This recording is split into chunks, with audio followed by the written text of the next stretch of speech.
ponta, a gente vai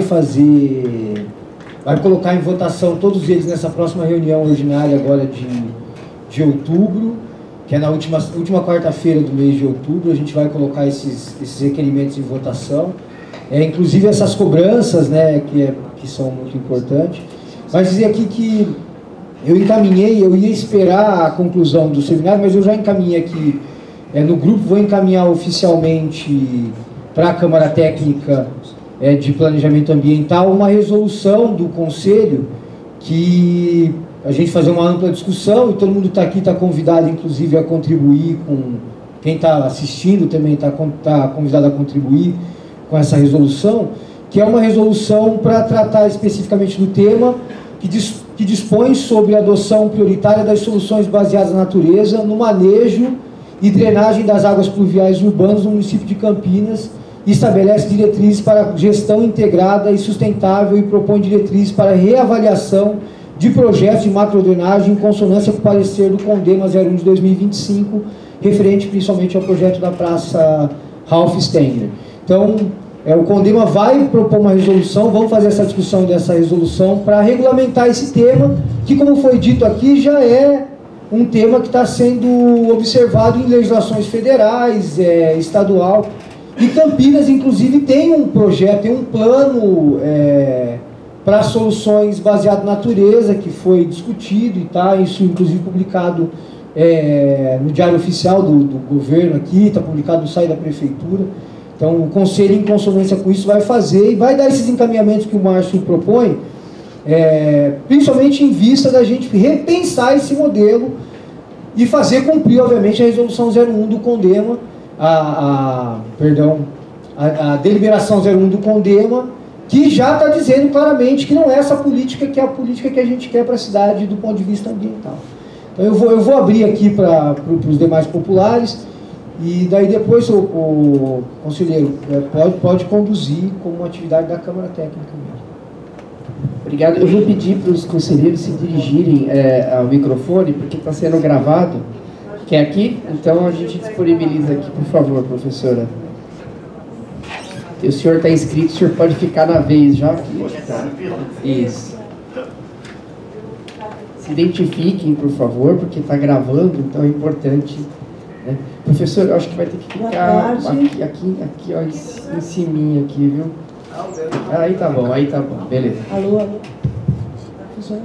Bem, meu nome é Laura Bueno, eu sou arquiteta urbanista, professora aposentada da PUC.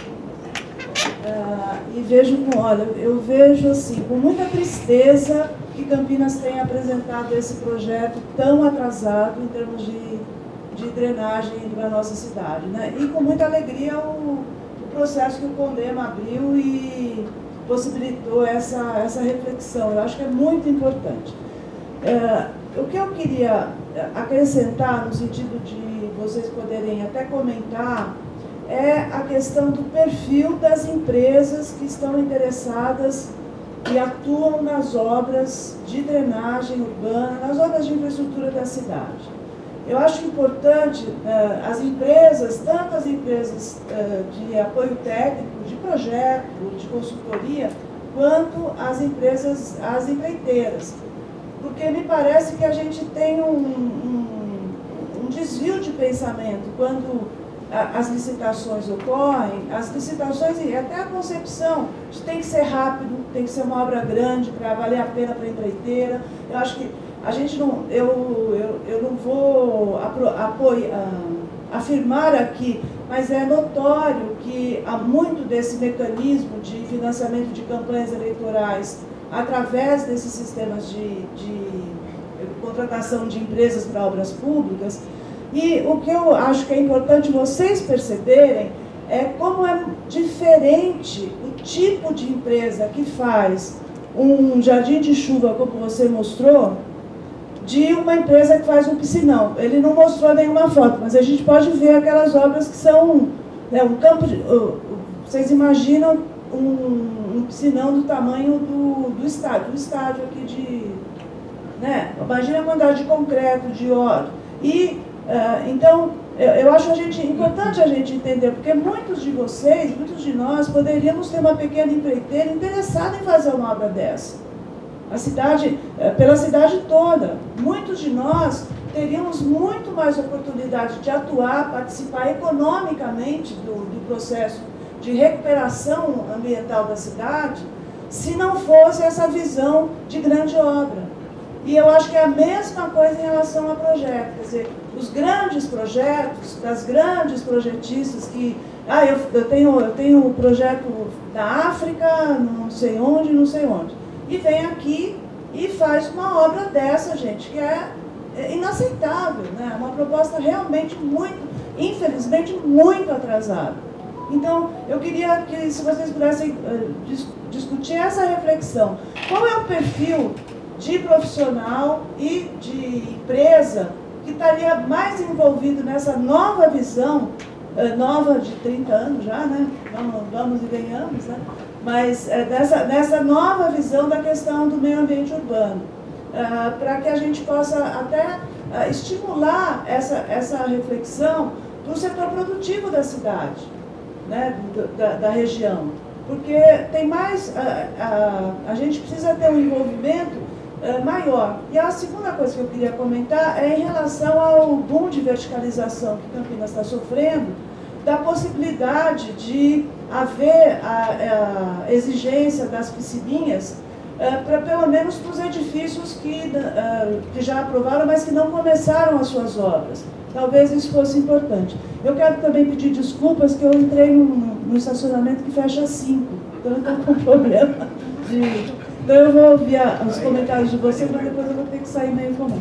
Agradeço muito a participação e parabéns ao Condema. Obrigado, professora, que foi conselheira durante muito tempo. Aproveita a aposentadoria, volta para o Condema, que a gente está precisando de gente aqui preparada. Eu vou abrir essas duas... Você vai falar também, Valquíria? Então eu vou abrir as 3 perguntas iniciais para que todos respondam, depois a gente abre novamente, tá?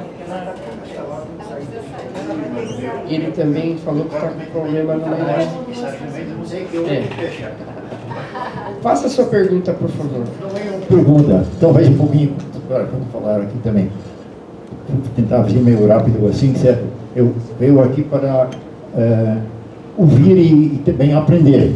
Mas também, eu acho que tem um pouco de possibilidade de ajudar no principal problema, que é nós fizemos as macrodrenagens de Jundiaí e Capivari, os mortos que já nos últimos 10, 15, 20 anos que aconteceram.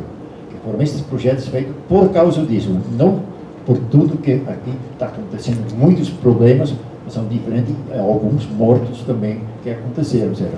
Então, o que foi feito lá? Na Jundiaí, perto da Paulista, Campo Paulista, certo? Ia fazer uma barragem com capacidade de 4,5 hectômetros cúbicos de água para receber da chuva que veio de 30 km por ano até lá. Então pode imaginar quanta água que tem lá. Certo? A água passava pelo leito, ocupado por casas, indústrias, etc.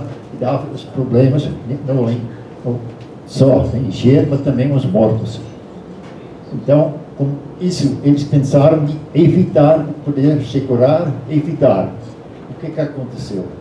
Fizeram um cálculo, 1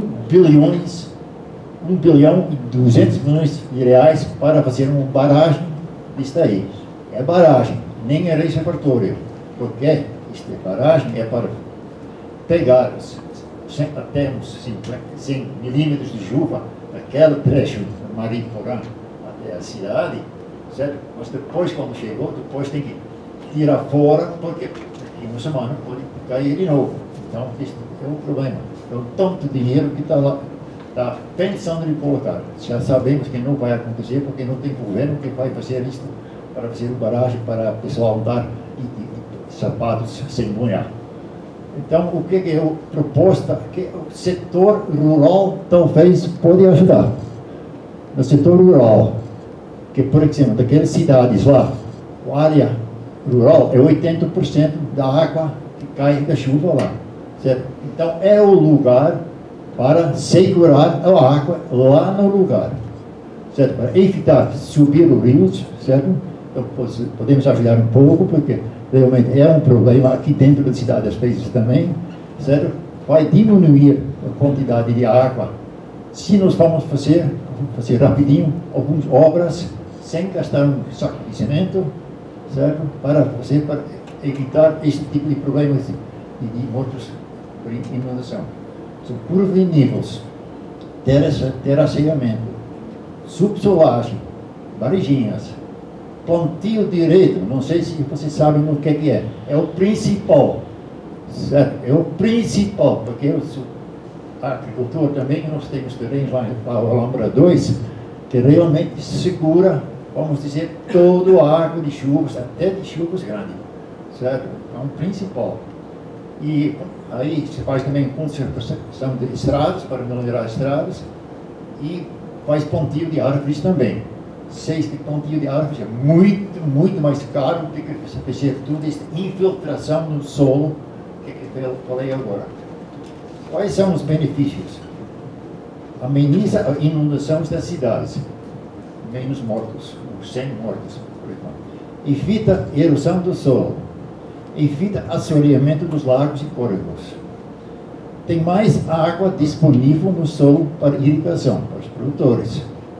Tem mais e melhor água disponível para abastecer as cidades na época de estiagem. Certo? O custo de tratamento da água fica mais barato também. Vai melhorar as estradas rurais e melhora o clima. Então, todas essas vantagens se recebe, se implanta.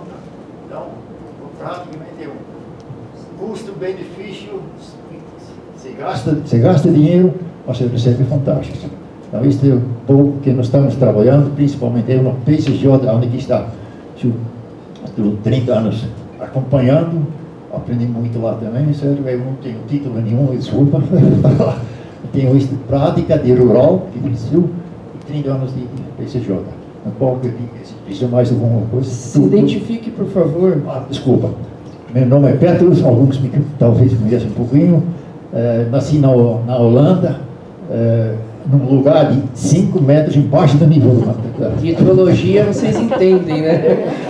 Sério, eu estou aqui ainda. Já faz 62 anos aí e gostei muito do Brasil, me disponível aqui para viver, trabalhar e ter felicidades, e acho que tenho obrigação de ajudar um pouquinho nesse sentido, talvez de resolver alguns problemas, um pouquinho, certo?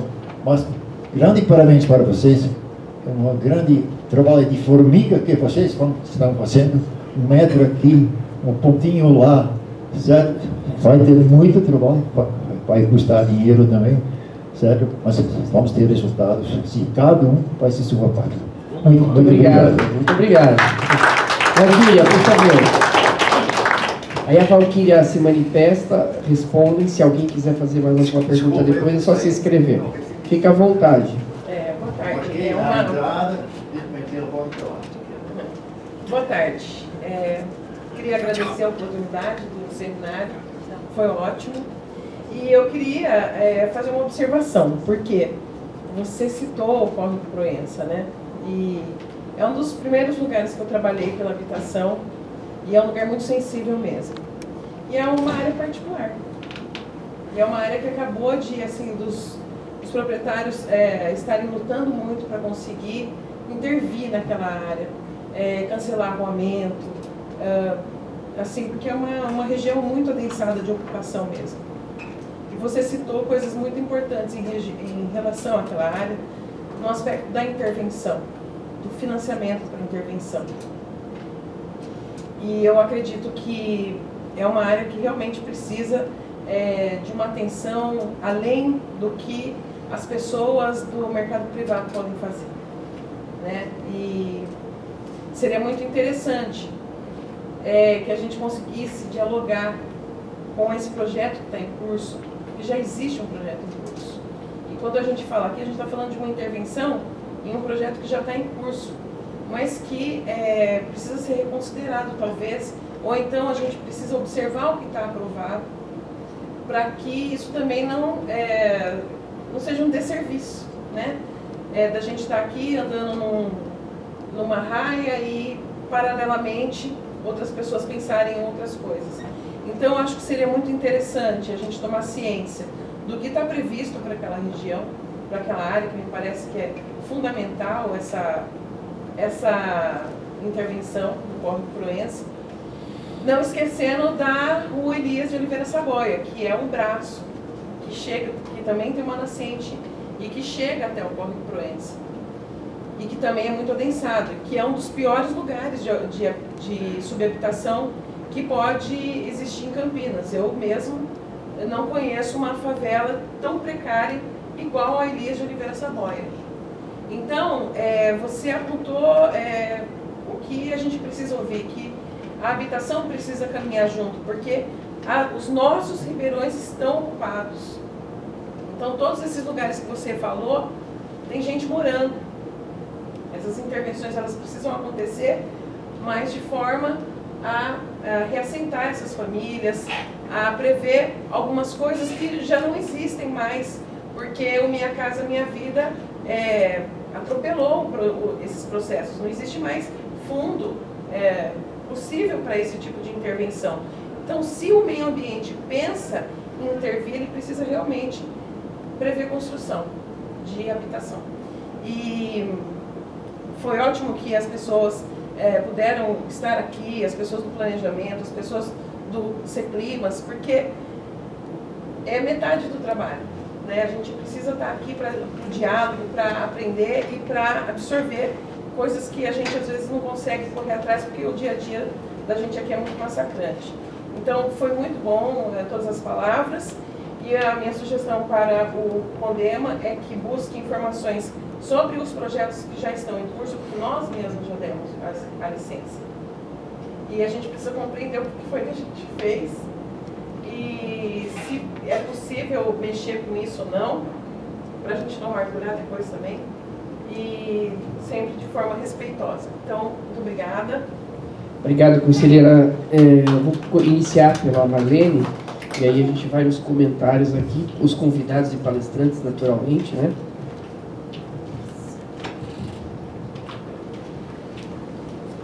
Bom, pessoal, eu gostaria de agradecer a oportunidade de estar aqui representando uma iniciativa coparticipativa entre sociedade civil e poder público municipal de São Paulo.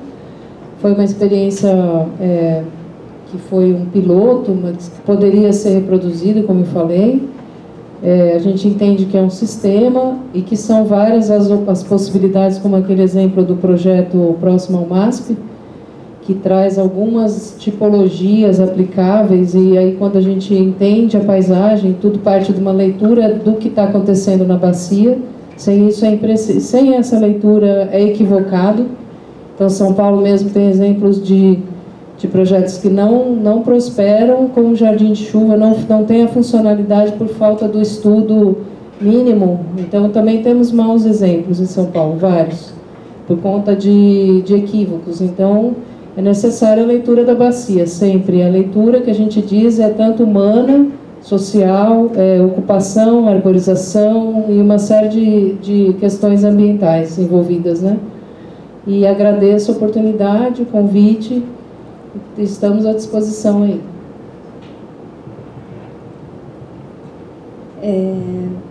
Acho que eu vou comentar um pouquinho sobre um assunto que a gente veio conversando no carro até, que é essa... Eu vou filtrar. Sobre a pergunta da questão das licitações, né? A gente estava conversando sobre isso em outro aspecto, um pouco mais do saneamento, de esgotamento sanitário, mas trazendo um pouco para soluções baseadas na natureza, né? E a questão da drenagem, manejo de águas urbanas, né? Quando a gente tem esse olhar, a gente descentraliza a solução, e aí, como a professora citou, a gente vai colocar mais possibilidades de outras empresas menores participarem, né? E o que a gente estava conversando é essa questão da licitação ser sempre menor preço. Então é menor preço, entram sempre as mesmas empresas, sempre mergulham lá de 25% do recurso, não consegue executar na sua melhor forma.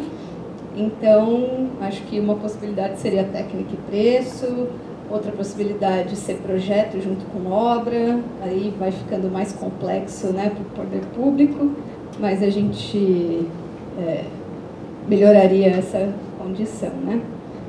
E, bom, acho que é isso. Também queria agradecer, enfim, o Pedro, que já foi embora, adorei a fala dele. O rural é muito importante também para as soluções.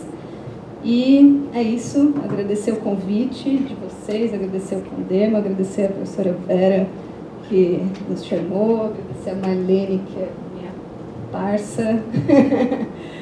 E obrigada. Então, tem um livro que chama Estranhas Catedrais. Até fui ver exatamente o nome do autor, que é muito interessante. É o Pedro Henrique Pereira Campos. Estranhas Catedrais, o Pedro Henrique, que é um historiador, ele vai estudar as grandes empreiteiras em todo o período do governo militar. E ele vai mostrar a interferência no Estado dessas grandes construtoras, às vezes até a computação do Estado, os desvios. Ele estuda historicamente. Tem um outro livro muito bacana, eu não me lembro o nome do autor agora, que ele pega a mesma coisa e fala sobre o agronegócio, do ponto de vista rural. Eu acho que esses dois livros, eles são um pouco a história do Brasil, do ponto de vista de uma série de arbitrariedades. Não quero dizer que isso seja uma regra total, mas é uma grande tendência da forma como o Estado opera e como o grande capital opera. Então, a Laura, ela fez uma pergunta, mas ela já falou a resposta. Não tenho nada a acrescentar ao que a Laura falou, porque eu estou em concordância total.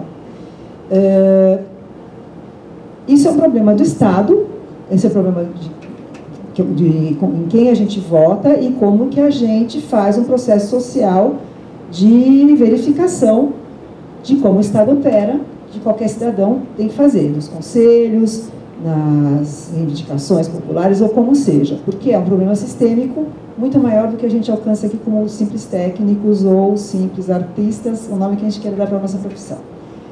Com respeito à cidade, o nosso colega falou que a área rural é importante, então eu diria, o plano diretor de Campinas, ele praticamente acabou com as áreas rurais e transformou-as a grande parte em área urbanizável. Por quê?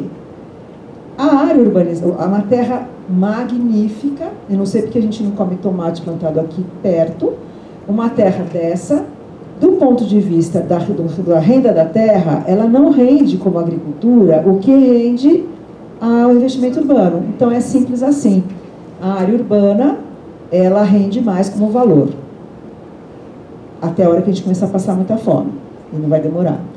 E ao mesmo tempo, os eventos climáticos, a perda da biodiversidade vai bater na conta, porque a gente perde qualidade de paisagem. Então, eu vou dar o termo paisagem um significado. Paisagem não é que belezinha, paisagem é onde a gente habita.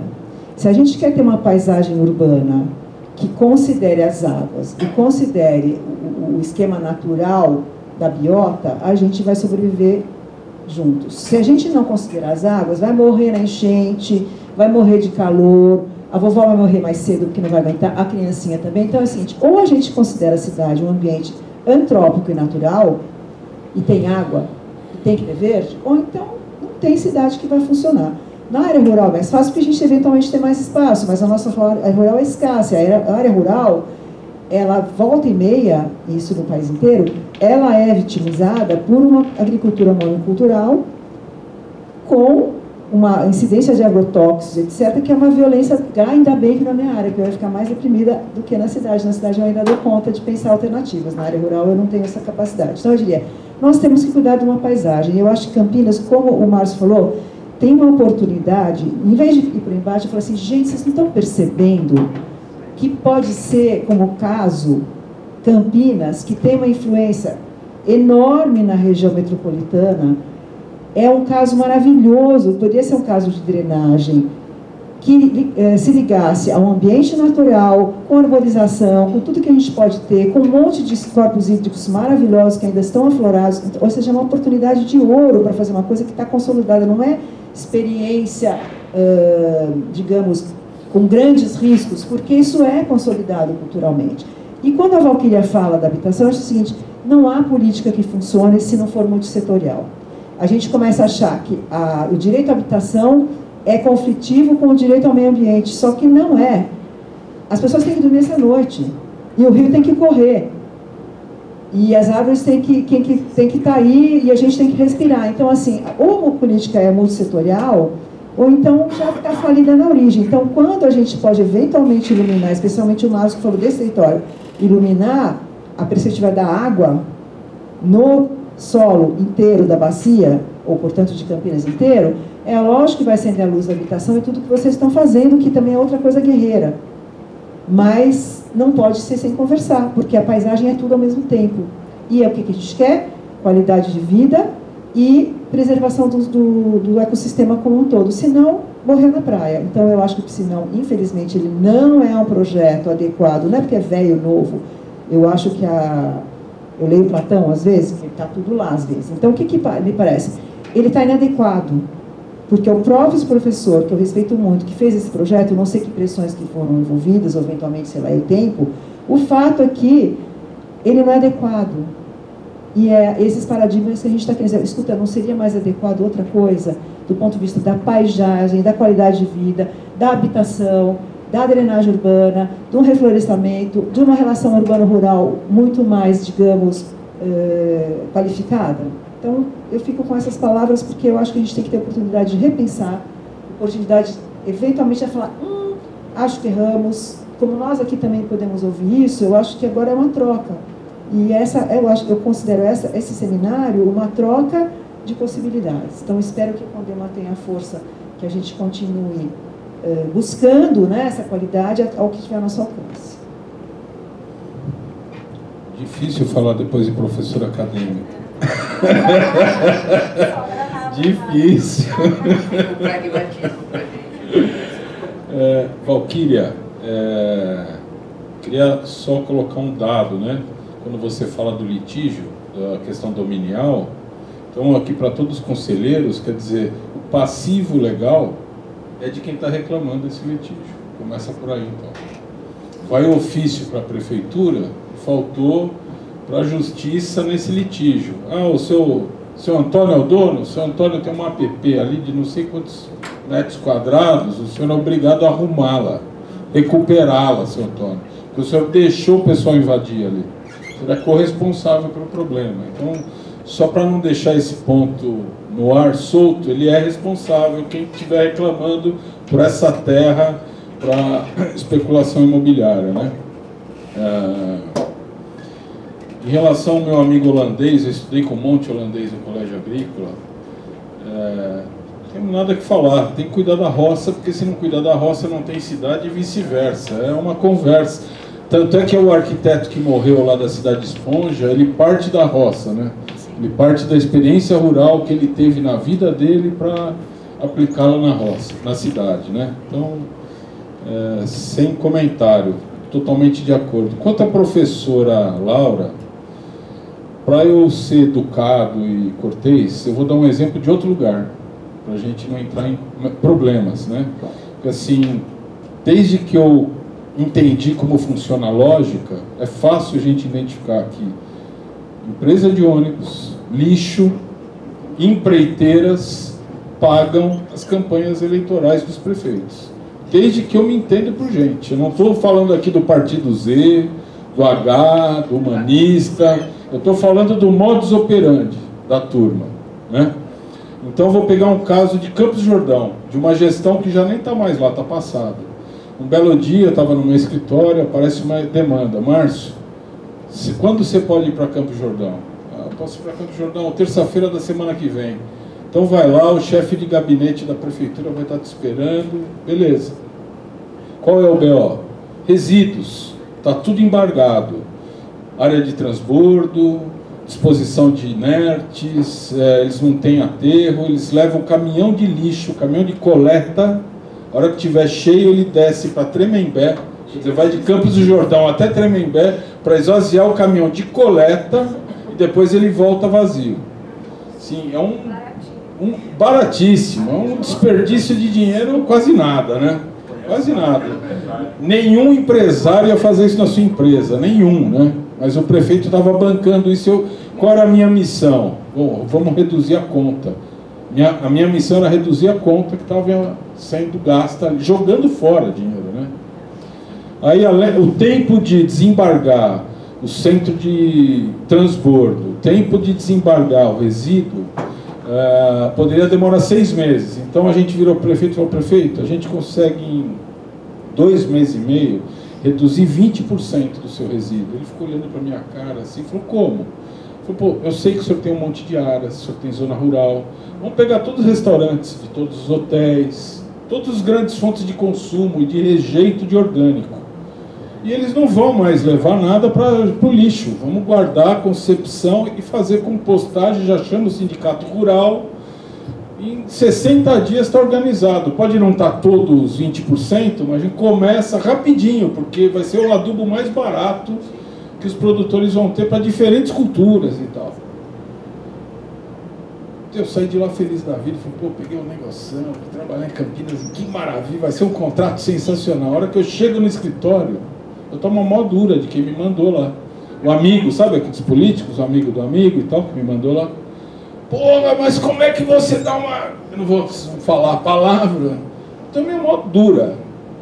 Eu falei: amigo, mas você me falou para ir lá resolver o problema. Estou falando que vai resolver a conta nesse ano, 30% da conta vai abaixar. Porra, o dono do aterro do Tremembé ligou para o prefeito, ficou sabendo da sua lógica, ligou para o prefeito e falou: se você reduzir, esquece da gente aqui o ano que vem. Acabou a conversa. Há quantos anos se estuda reciclagem no Brasil? O que tem de novo em selecionar e fazer reciclagem? Por que ela nunca sai de 3%? Em nenhuma cidade do Brasil não sai de 3%. Me irrito muito. O seminário de resíduos urbanos. Pô, eu fico irritadíssimo. Porque essa roda, ela já até... ela canta, né, de tão rodada. Porque a conversa é a mesma. Quer dizer, o problema não tem nada a ver com coleta, com educação ambiental, não é esse o problema. O problema é o dono do lixo. O dono do lixo não deixa o prefeito fazer porque é o dono da conta. Vocês têm uma ideia de dinheiro? Vamos pegar uma ideia de dinheiro básica. Vai. São Paulo produz 15 mil toneladas de lixo, resíduo urbano, dia. 15 mil toneladas, certo? Eu vou colocar um número baixo porque eu estou desatualizado. Vamos colocar R$100 a tonelada, aí vocês fazem uma conta, aí 15 mil toneladas dia, com R$100 a tonelada para ser disposta num aterro. Quanto custa isso? Gente, isso compra a maioria dos incorruptíveis, seja ele que instância e de que poder está. Esse é o poder do lixo, né? São empresas que... Eu estou falando do lixo, a gente podia falar da Odebrecht, né? Só que, em vez de pegar o ladrão, eles quebraram a empresa, né? Tinham 80 mil empregos, tem 8 mil agora. É melhor a gente não entrar nesse assunto, porque ele é muito espinhoso.